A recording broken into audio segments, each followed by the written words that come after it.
What's up, everybody? Welcome to What Am I Saying?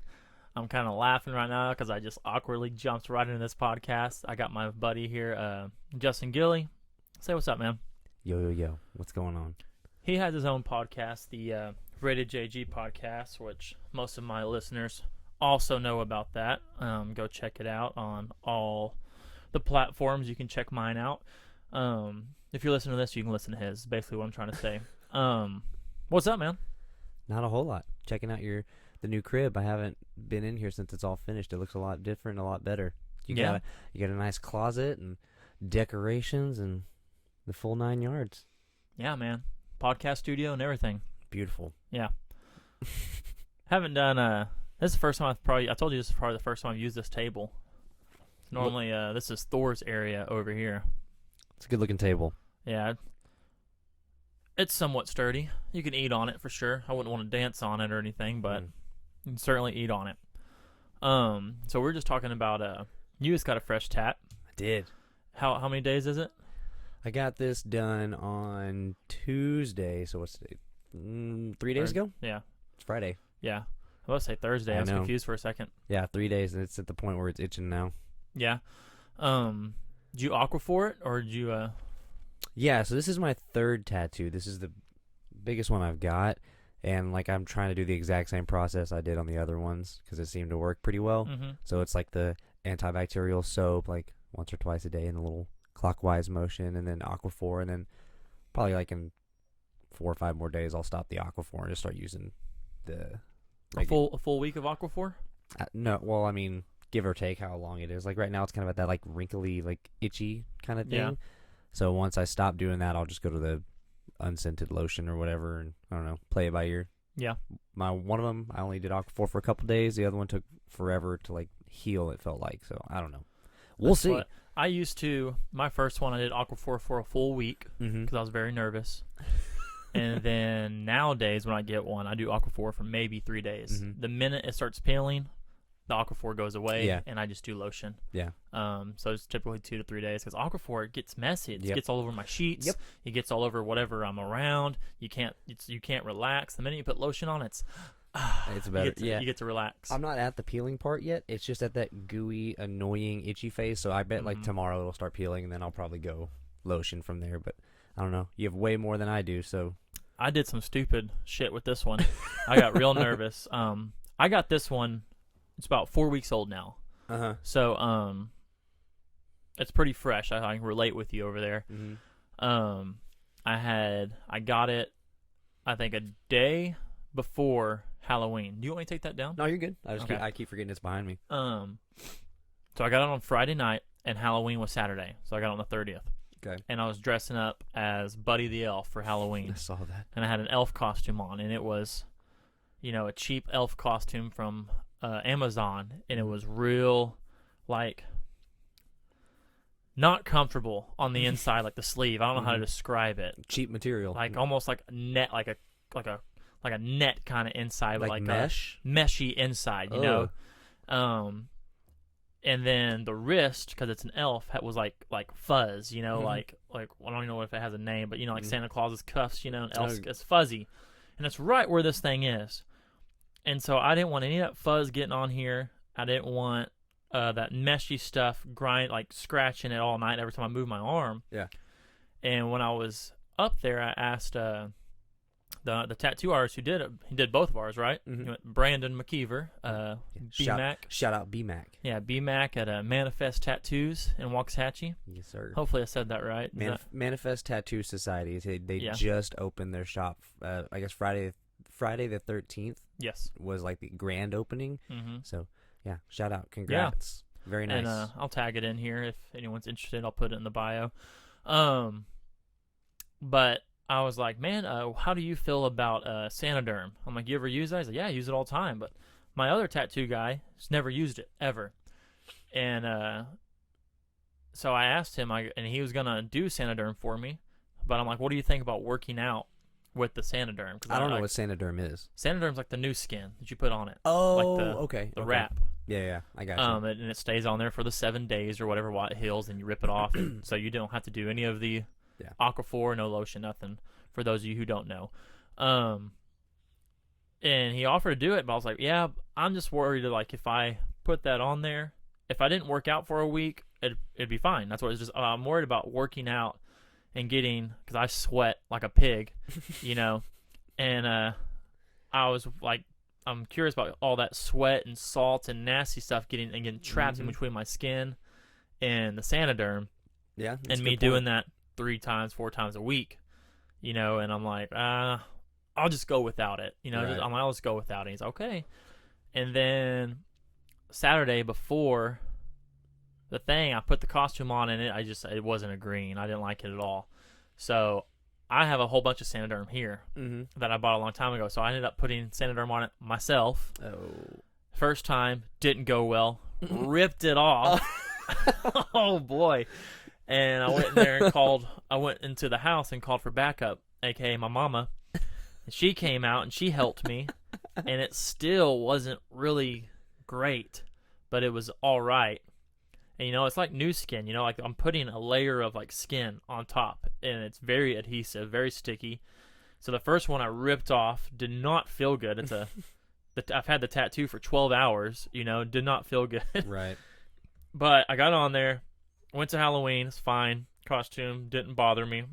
And then when I wake up, I showered with it. I wake up, and like the edges are kind of starting to peel off, you know, and right at the top, it's kind of starting to peel off. But where the tattoo is, it's fine. But like I feel like one more day of this, you know, I'm gonna have like flaps. Right. So 12 hours in, I put Sanoderm on it, ripped it off, put Sanoderm back on it, and then 24 hours in, I ripped the Sanoderm off. Oh, which I don't think you're supposed to do that. Right. And so I was a little nervous about this tattoo. Yeah, I can imagine. I treated it like shit, and yeah, you did. Came out. It came out fine. I was gonna say you're 4 weeks in. It looks perfectly fine. After that, you know, I aquaphor it like I normally would do. I've done it for every other tattoo. Yeah. And I aquaphor it until it started peeling. Then I do Lubriderm and all that, or Lubriderm. Yeah, well, yeah, that's what it's called. That's what I have too. I do all that, but I was a little nervous about this one because that Sanoderm's made to be on there for about 5 to 7 days. Yeah. And I had it on there for 10 seconds. It's like ripped it off. This'll do. Put it on there for 12 hours, ripped it off. Yeah. Yeah. So but it worked out. That was the spot that you have that. So your inner, I guess that's your forearm. Yeah, the inner forearm, like when you're looking straight down at it. That is where I had my previous one done. So the one I just got is on my outer forearm. And I'm telling you, I thought the inner forearm hurt the worst.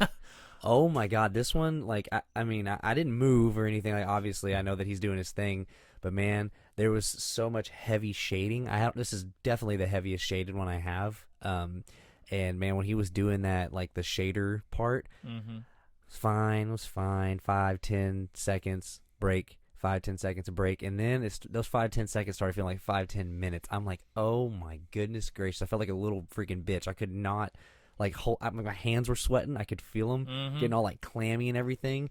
And just when it got to the point where it was being like bad, I think he could probably tell.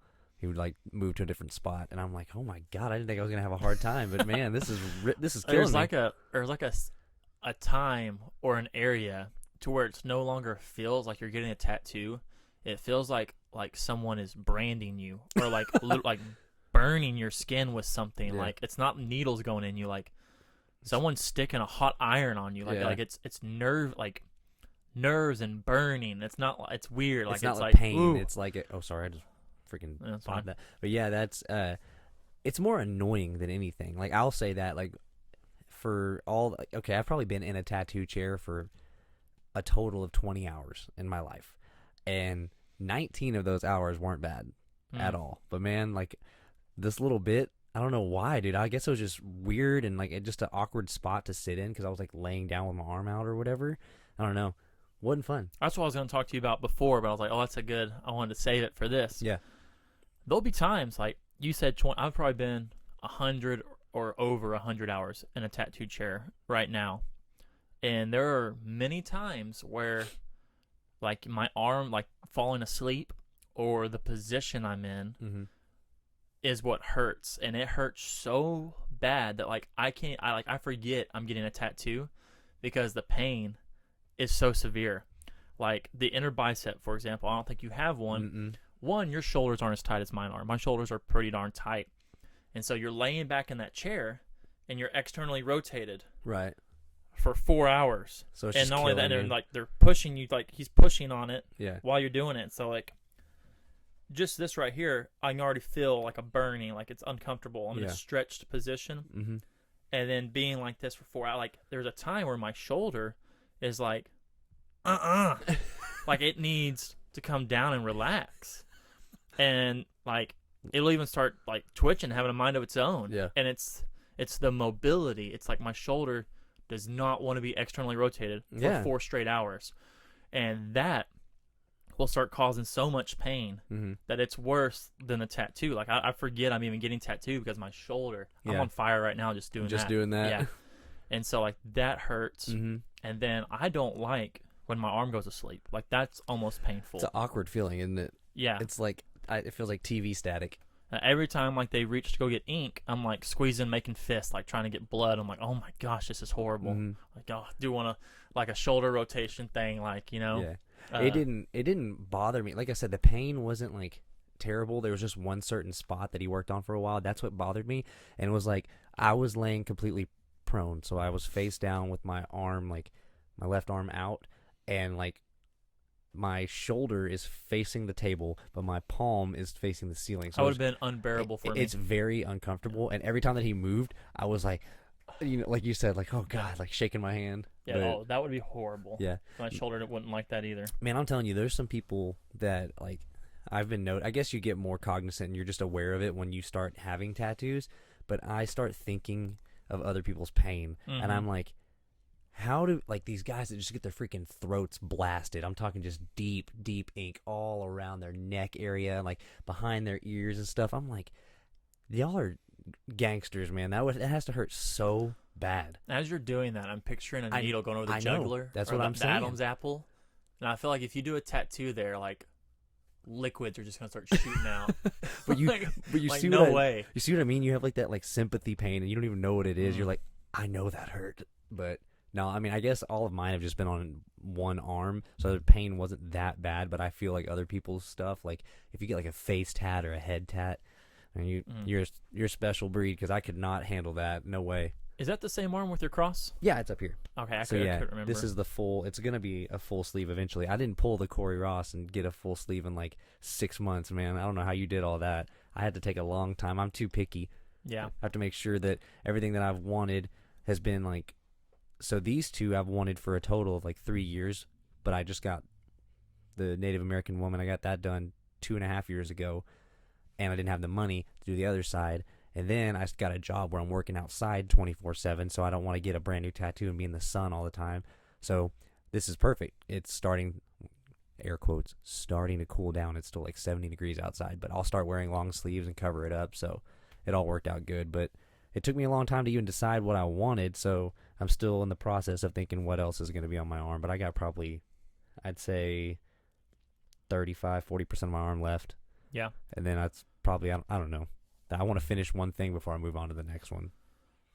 Do you feel like after you like started this process, are you still thinking like if financial wasn't an issue, like, or timing, job wasn't an issue, like, are you still thinking just as hard as how you're going to finish that sleeve as you were with the first piece? Yes, because I don't want, like, when you're doing that, you're obviously going to have filler like you.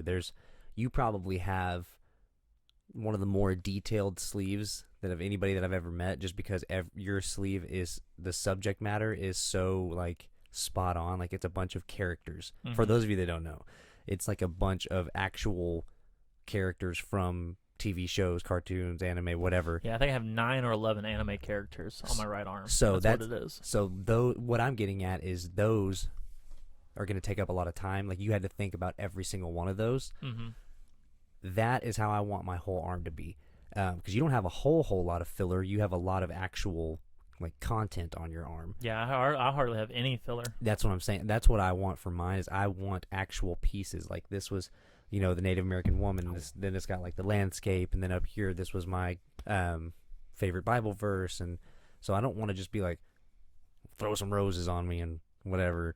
So I'm really trying to think of what would take up and then like what would go or like flow, I guess. Mm-hmm. But yeah, if money or time wasn't a thing, shoot, I'd be in there tomorrow and I'd be like, okay, yeah, we'll wing it. That's kind of like, because that's kind of what I'm getting at, because like, you know, I didn't get a tattoo until I think I was 26, and you know, you're always so concerned, like, this is going to be on me forever. Like, you're thinking about so hard on what you're going to put on. Like, it needs to have a lot of meaning. It needs to, like, this. It needs to that. And, like, it's going to be on me forever. And then I feel like once you get one, like, that, I feel like that process of thinking, or thought process. That thought process, the process of thinking, the thought process. I feel like it diminishes a little bit, like because like you got one and it's kind of like, oh well, let's get another one, and oh, let's get why'd you get that one? I like the color, like, you know, but the first one you got, it had so much meaning behind it. It was this, it was that, it was so thought out. Yeah. And then by the time you get to like number 6 or number 7, you're like, I don't know, look cool. Yeah. But like, or I don't know, I'm not saying mine are that way, but it's definitely like, I did not put a whole lot of thought into a lot of, like, after like my second or third one. You know, it's not like I'm just throwing anything on me, but like I feel, and like none of my tattoos have any meaning to them at all. They're just stuff that I love. You know, I was 12 years old watching Dragon Ball Z. I was 22 still watching Dragon Ball Z. When I'm 32, I will still be watching Dragon Ball Z. And it's like, then you'll have kids and you'll show them Dragon Ball Z. It's like, that's what I love. And people are like, why'd you get that? Like, because I wake up every day and it makes me happy. Because that's like, you know, like people who like the Dallas Cowboys, they'll get a Dallas Cowboy stars on them, or a Saint symbol on them, or whatever. You know, like this is stuff that I enjoy and it makes me happy. God, that's something. But it has no meaning at all. It just. But it doesn't matter, and that bothers me. Like I don't have very many. I've, like I said, 3. 2 of them are visible, one's hidden. But like, people are so judgmental and just like, they say it like in a condescending way. Like, oh, what is? Hold on, let me rephrase this. Like, there's certain people that will approach you and be like, hey, what does your tattoos mean? Like, those are really cool. Like, why did you do that? Like, curiosity and thinking like, oh, this is really neat. Well, maybe there's a story behind it. Then there's the people that are like, you said, like, why would you do that? Well, good thing it's not your damn skin. You don't have to worry about it. Why did you drive a Toyota up here? Are you from Japan? Did you, like, no, do you eat sushi like, what the fuck why does it matter? Why are you digging that far into it? It's not your problem. Don't worry about it. I hate people like that. Yeah. And like, I think that's kind of going by the wayside a little bit now because the state of the world that we live in, you can't assume anything about anyone. If you say the wrong thing, you'll offend them and you'll have a lawsuit on your hands. So, but I'm sure you've ran into a lot of that with the, why would you do that? Or, what does this mean? And blah, blah, blah.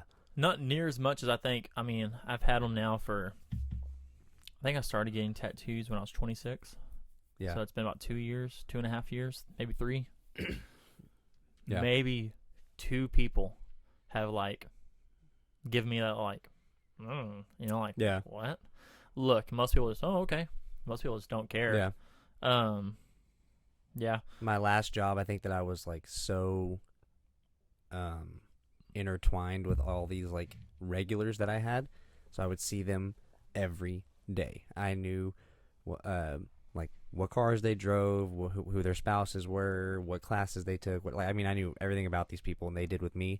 So maybe they were a little more comfortable with me. But man, I got some super rude remarks and stuff, and I'm like, most of them were old too. Like all of them were 50 and up. So I mean, like old, and most people listen to my podcast are 50 and up, and they're gonna get a little salty. You got a different demographic than me. I do. It's people from the gym mostly that listen to this. What's up, and then gym people? Some friends here and there, but so they'll know then, because I'm not saying you're old. You're just older than us. No, the people that I was talking about that I 70s, 80s, the ones that I got the sideways remarks, and those were like easily. And we're senior citizens, 65 plus, you know, that are hating me. They loved me and thought the world of me, and then I put ink on my skin and they're like, you're the devil. I'm like, okay, sounds about right. Same person I was, but I appreciate it. We'll see ya. Yeah. God almighty, did you hear that? You got a monster living in you. No kidding.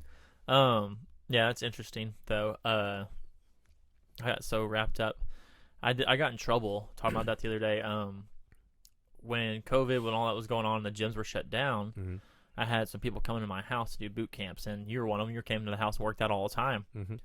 And I was laughing, and I was telling a group of ladies that were coming to the house to work out. Mm-hmm. I was making a joke about, like, I subbed a class one time at the gym, and it was full of a bunch of old ladies, you know, all like 50 and something. And every one of them kind of stopped and goes, "Is 50 old?" And I was like, "It's not young." And they're like, I didn't realize every lady in that class, they were all 50. I had no idea. Props to them. Yeah. It was cracking me up. I go, "You're 50?" Like, "Yeah." So I'm 51. I'm 52. I'm like, "I thought y'all were all in your 40s or something." I'm like, goodness gracious. Backtrack. Yeah, I'm like, "Oh, no." Put my foot in my mouth. Well, these ladies, they were 60. Did I say 50? I meant 90. Sorry. Yeah. And it just had me cracking up. I guess 50 ain't that old when you saw it, because our parents are 50, you know, and they do all kinds of crap. So it just makes it like you think you hear 50, and then when you actually stop and think, well, oh, dang, you're 50? Like someone who's 45 right now, I would think they're 30. Mm-hmm. It's like 30 are still kind of young people. You know, I feel like we're still kind of children. I'm about to be 30. We're about to be 30. Mm-hmm. That's so and I scary. don't have a clue what's going on half the time. That's so scary, You know? dude. That's so weird to think that number was so, like, unobtainable. Now we're there. Have you seen that meme? It's the guy, and he's just got his mouth wide open. He's turning like this, and there's that giant tornado in the background.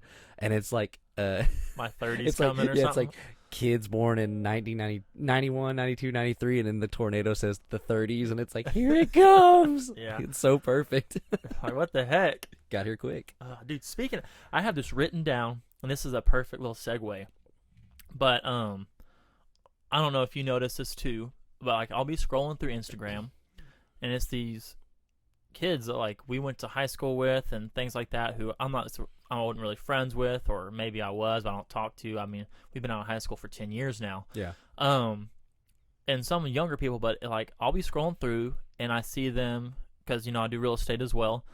And I always notice like when they like buy a house, like, oh, new house, or like did this, do that. And I'm looking at these houses,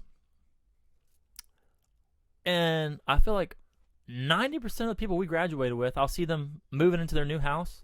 And I know, because I sell real estate, that's a $400,000 to $600,000 house. Mm-hmm. What? Mm-hmm. Yeah. What do they do? Like, I don't, and I'm like, I see them all the time. Like, they don't work, or like they're a teacher or something, or they're a nurse. Like, I know nurses. Mm-hmm. I know y'all don't make that kind of money. And like, I know teachers don't. And I'm not trying to judge anybody by money or how they live their lifestyle, but it just doesn't add up. Yeah. How do you do that? Is it just Midlothians? Everyone's parents helping them? Yeah, I was gonna say. I know in high school you have that nice car. Your parents are paying for it. Sure. I get that. But your house? Mm-hmm. Or did you marry someone who's just Loaded. full of money? Loaded. Because I don't know your spouse. I don't know who you're marrying, you know? That's probably a lot to do with it. Yeah. But no, I see those people too, and a lot of people are doing like the side gig or side hustle stuff now. So they'll have their 9 to 5 that's probably got benefits and whatever. Say they're making 45, 50K a year.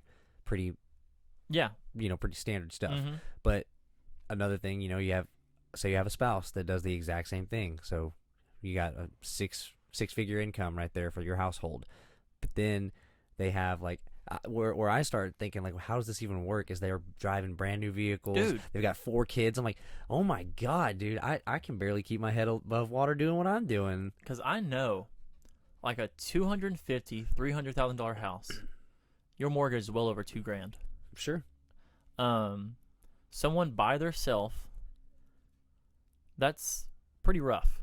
Yeah. And especially if you have a car payment and other things, you're spending $3,500 a month on bills. Mm-hmm. Maybe. Dude, that's like, Crazy. what? Mm-hmm. And so, like, I don't know.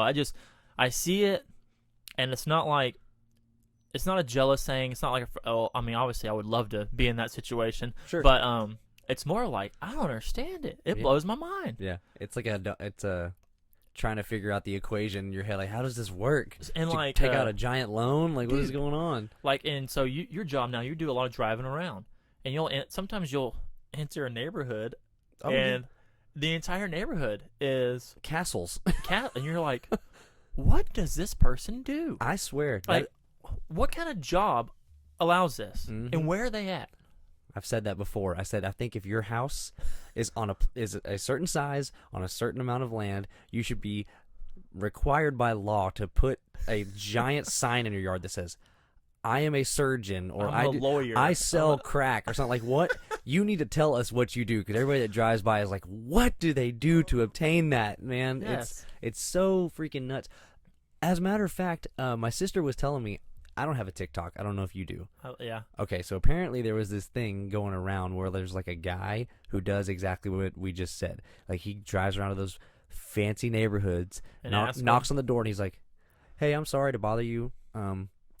I have nothing to offer you. I just want to know what you do for a living for this house. And they're like, oh, I work in Silicon Valley and whatever. I'm a tech developer for Apple. And like, he approaches all these, like, he'll see like a Bugatti on the road. Like, what do you do? And one guy was like, I sell drugs, and he drove off. But like, that's what the guy does. He goes around and sees these fancy people and fancy things and asks them what they do for a living. Almost all of them. Yeah. Tech startup company. I'm a technical person for Google. I do this for Apple. I do this for, whatever, Amazon. They're all kind of similar. That's where a lot of the money's coming from. I wonder if any of that has to do with the Google thing here in town. Dude, I remember hearing about that, and I feel like is it still happening? I don't know. No idea. It was such a big deal maybe about a year ago or 2 years ago, and I haven't heard anything about it since. I don't know what I thought it was. I don't know if I was thinking it was going to be a storefront that just said Google out front or what, but I don't even know where it is or where it's going to be.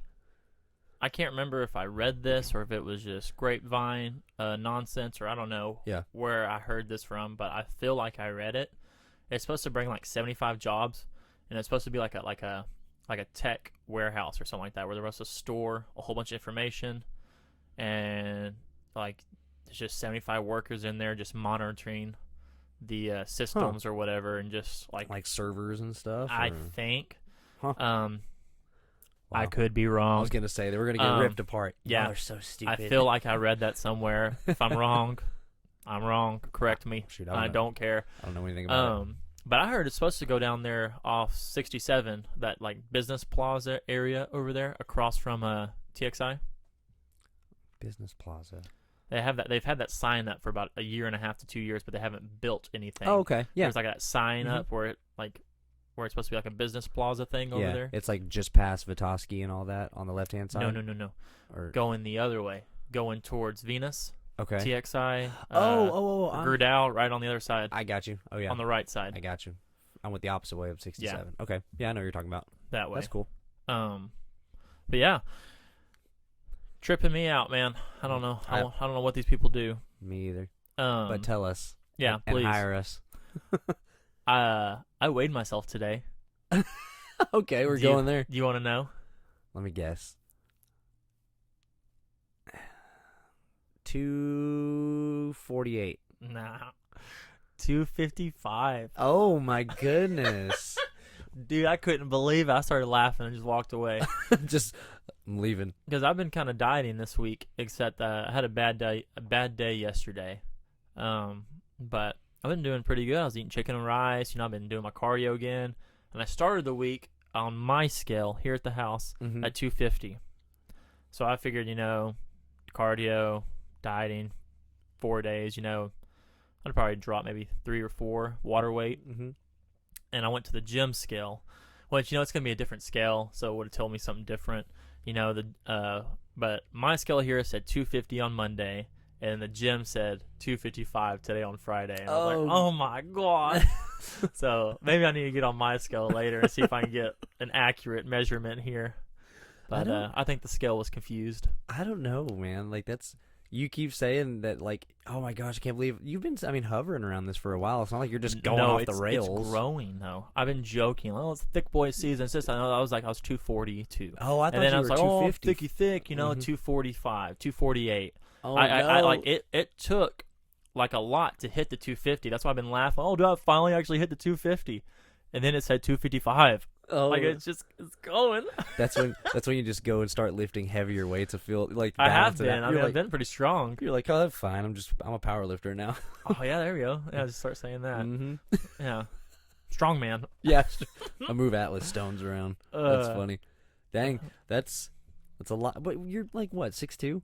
Yeah. I mean, your frame can hold on to it. It's not like you're just obese over there. Like you're very in shape. You're just got some fluff on you. That's all. Yeah, a little bit. And see, it used to be like that. But I went up and tried to do spin the other day. 20 minutes killed me. 20 minutes on that bike, holding this 250 frame up out of that seat. Oh, Spin kills me in a different way. It hurts my manhood and my ass being on that bike. That little. I think everyone says that. A lot of people say that, and it hurts I don't know the professional or politically correct term, but the gooch. Yeah. Everyone says it hurts their gooch area. Their taint. Their taint. I don't know. I don't know what's more friendlier, but it's your podcast. Yeah. Who cares? If you're offended. Yeah. That's funny. But everyone says it bothers them there, and a lot of dudes, females, all of them, like, oh, it hurt me down there, and I'm like, I've taken 3 or 4 spin classes. I've taught 3 or 4 spin classes. I am by no means an expert or anything, but I've never had that issue. Mm-hmm. I feel like you sit too long on the bike if you have that issue. I feel like there's too much sitting in the class. Yeah, and I didn't even mind. I will say I've never taken a class. Mm-hmm. I've just used the bikes. When we very first got those, what are they called? The fancy ones. I forgot their name. Anyways, it's a really nice brand of them. Whenever we got them, my job, like as the manager, was to test them all out and do preventative maintenance on them and stuff. And so I got on them and I was like, man, these are actually really nice. And next thing you know, I found myself doing 15, 20 minutes of cardio on them, and I'm like, oh, this is super uncomfortable. But I'm not a avid spinner or bicyclist or whatever anyways, so I don't know. I couldn't tell you one way or the other. It was just uncomfortable for me. Kaiser Bikes. Yeah. That's exactly right. Yeah. I don't know. Spin's okay. I do like to spin. I enjoy spins most of the time when I go because I can listen to my girly music and turn it up all the way, and other people like it. That's the only other time other people like girly music. I love T Swift, Ariana Grande, Astrid S, all that good stuff. I love all that girly pop music. Gets me going. I'll work out to it anyways. But if I play that stuff in boot camp, like the ladies get mad and they want Tupac, they want Biggie, or they want I don't know, like the 50-year-olds. Yeah, let's go. Or they want I don't know, some rock or something. But they want what would you not hip hop, or that's not, is it hip hop, like old 90s hip hop or something? Like that's mostly kind of what they want. Some Gangsta's Paradise, I always get them excited. Little Coolio. Some Dr. Dre, Coolio, it gets them all excited in there, and it cracks me up. I'm like, I'll play a Lil Wayne song or Drake, and they're like, turn their nose up. Mm-hmm. But it just makes me laugh. So then I'm like, oh, it's a ladies class. I'll play Taylor Swift. I'll play that. They hate it. Mm-hmm. But when I go up to spin, I get to play all that, and so it gets me all excited. It's just a different demographic, I guess, because if you I mean, it'd be hard to do it. Well, one, that stuff's not edited, and so it's kind of hard to get away with it. But I mean, you can't really do choreographed stuff. Yeah. To some of that.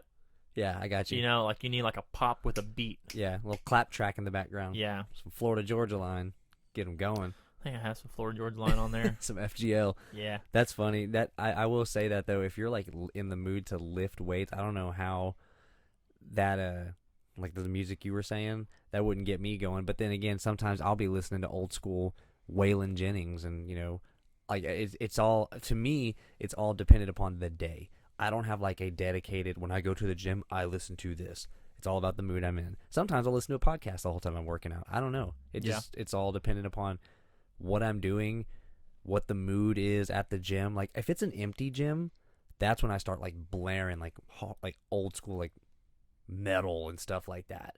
But I don't know. I feel like whenever it's too busy, I'm kind of playing more chill music. I don't know, right? Kind of head on a swivel. I don't know. It's weird because there's some idiots up there. That's a lot of idiots. That's one thing that, I mean, I don't know if I'm just used to it now because I was there so often. I saw so many people. I got kind of numb to their,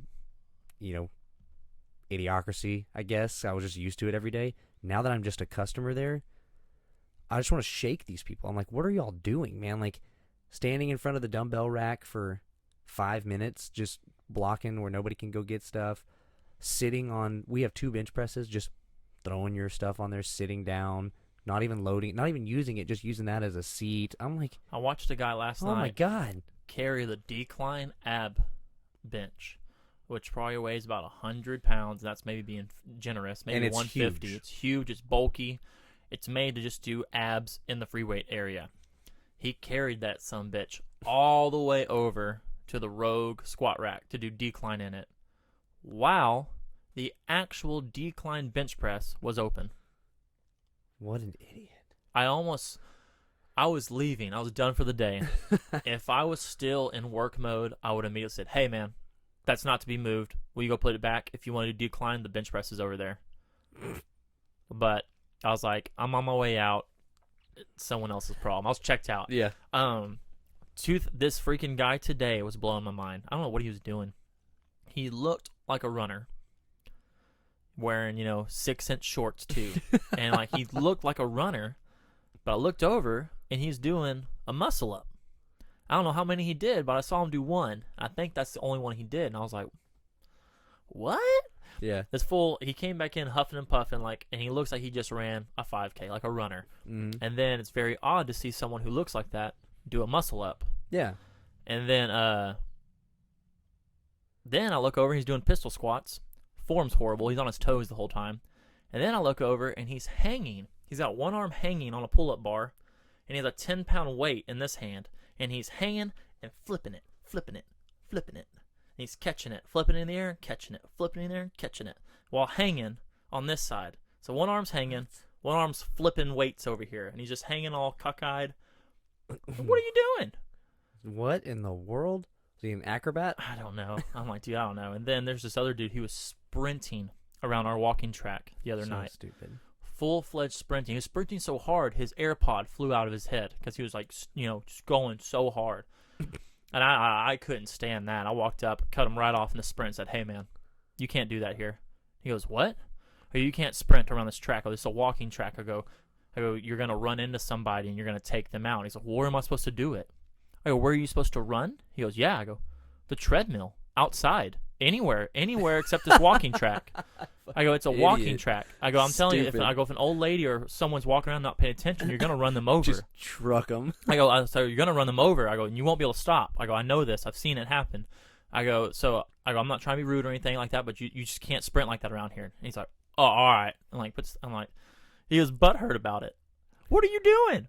That is such a small track. You would literally get dizzy running it. It's 22 laps to make a mile. It's probably like 45 yards total, like a lap. Mm-hmm. If I don't know, like a hamster, maybe 50 yards. Like a hamster on a wheel, dude, just freaking flying around them little circles. People are so weird. It irked me. That's it, because people watching is a fun sport in general, but then you do it at the gym, and it's like next level. It's annoying. It's very much so, and I try to approach it like it is very weird.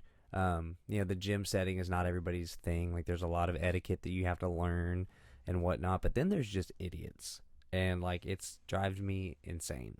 And the way that they like structure their workouts, and the way that they have they have blatant disregard for everybody around them. That's what gets me. Mm-hmm. And they think they're cool while they're doing it too. I'm like, you're just supersetting 5 machines in the same area at 5 p.m. when there's 100 people in this gym.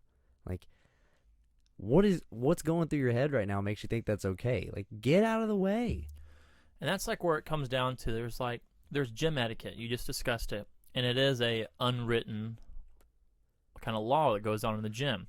And a lot of people don't understand it. But at the same time, there's so much common sense too. Like it's almost common sense. Like, you look, there's a dumbbell rack in front of you.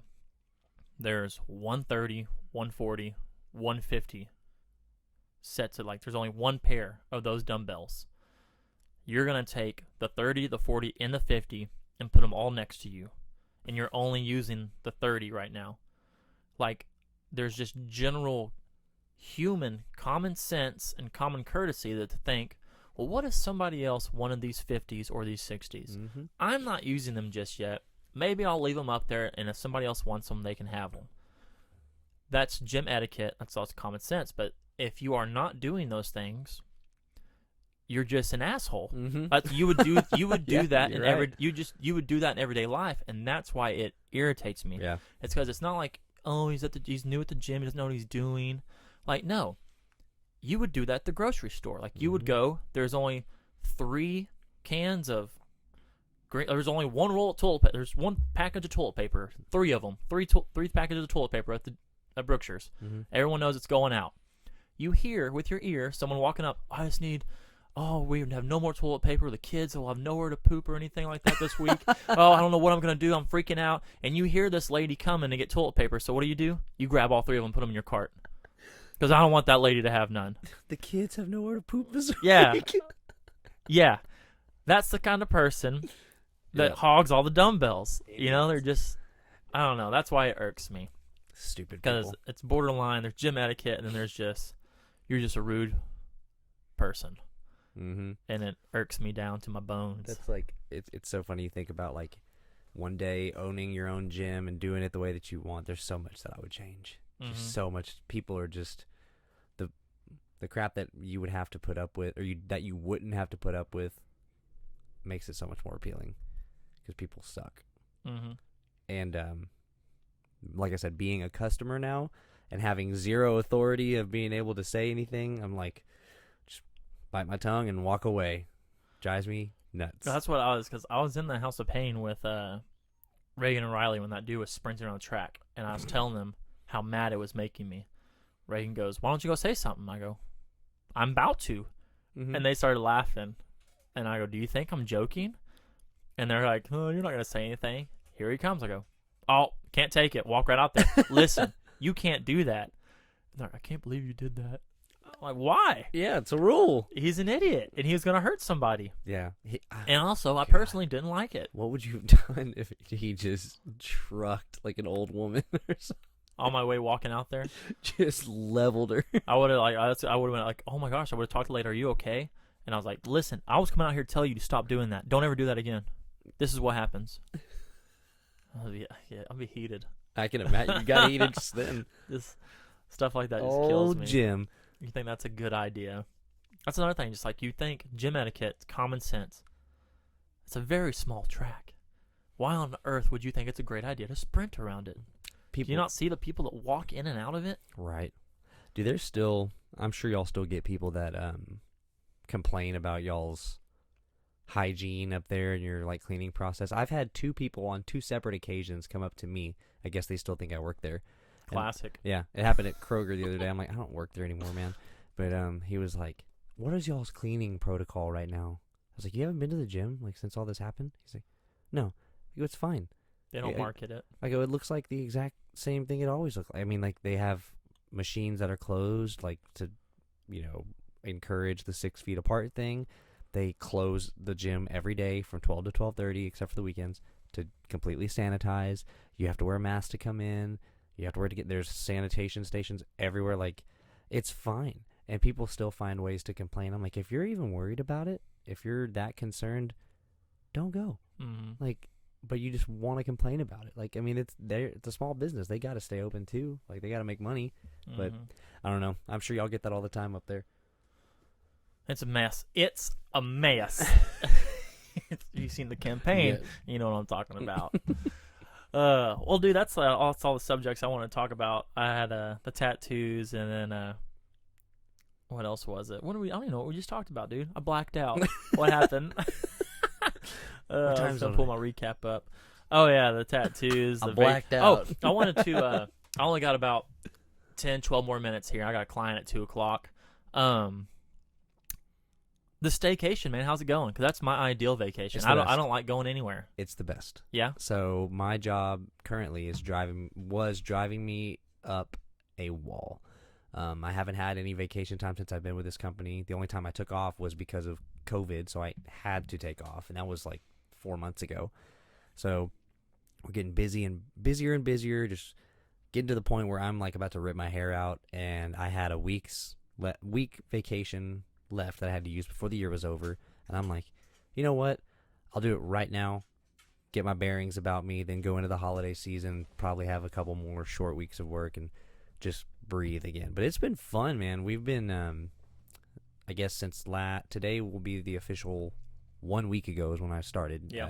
So I got off work last Friday and that was it. We've been going all over the place. We've made it into like a date week. We've gone like date night every single night this week. We've done like Dallas, went to like the Katy Trail Ice House. We went to Fort Worth, played Top Golf, went to Martin House, the brewery. Just went to a bunch of different spots. We saw Preston play. One of my buddies plays music. We watched him play and just kind of been like going with the flow. Like sleeping in, but not like ruining the whole day sleeping, working out, just having no agenda whenever our life has been so structured for so long. I'm talking A, B, C over and over and over and over and over again. Just breaking that monotony has been awesome. Yeah. I love it. And I didn't think I was going to be the kind of person that would like this because I like to go do stuff. Yeah. But it's kind of the best of both worlds because we're at home, but we're like still doing stuff like local. Yeah. You know what I'm saying? So it's really cool. It's been fun. Yeah. I'm enjoying it. That's right up my alley. I just a week off's all I need. I don't need to go anywhere. Mm-hmm. I just need a week off. Most of the time my vacations are just down at the deer hunting. Mm-hmm. Which dude, I took this thing down there. Did you see that? Yeah. Oh, you did? I took it down there 2 weeks ago. Just stayed the week down there. How was that? Bad boy. It was fine. Truck handled it fairly well. I mean, it's like obviously there's a big SOB behind shit. Like it's not easy to pull. Yeah. It's very obvious I'm pulling something heavy behind me. Right. But I feel like my truck did pretty well with it. What'd your grandpa think? It was comfortable down there. I mean, he didn't mind it. Yeah. We had the electric. I bought a little water hose splitter, so we split the water. So one hose came to mine, one hose went to his, and worked out pretty darn well. Heck yeah. I was comfortable, that's for sure. You know, I brought my whole house down there with me, all my closet, everything, my spices, everything I need. Brought my whole house. Yeah, you're right. And he's like, "Oh man, we're out of cheese." I'm like, "Well, I got everything in my fridge. I got cheese. You know, I got everything I need." I brought my groceries with me, Grandpa. Yeah. He's like, "Do we need to go to the store and get this?" I go, "I got a whole pantry. What do you need?" That's awesome. So, yeah, it was bittersweet. No, there's nothing bitter about it. Well, I mean, driving down there was I was very anxious driving down there. It took me like, I live, the deer lease is in like Comanche, DeLeon, it's straight down 67 South. So I get to like Cleburne, and I've been like white knuckles and just sweating. And then finally by the time I get to Cleburne, I'm kind of like, well, this thing, like every bump, like I'm like, my truck's going to break. This is like, oh my gosh, like, oh, I'm just thinking something's going to break. And then like by the time you get to Cleburne, I'm like, well, this is just normal. And then next thing you know, I'm in Glen Rose just going 70, just getting thrown around. Just I'm used to it now, you know. There you go. But yeah, it was very nice having this down there. Did you like when you got in here? Was any of your stuff messed up from being pulled? So what I did, like, because I can't pull it like this, so it was completely rearranged. So like the closet came down, the desk got turned around, the TVs came down, and everything kind of got shoved up because this whole thing slides in. Okay. And so this table is like a hair away from that countertop. Oh, okay. So the whole thing, everything's got to get kind of stacked and smushed together. I got to put everything that's on a counter, I put it in a container on the floor. And so everything kind of gets packed up. It takes me about 30 minutes to pack it all up, which in the grand scheme of it all, it's not that bad. Right. About 30 minutes to pack it all up, and then when I get there, about 30 minutes to take it all out.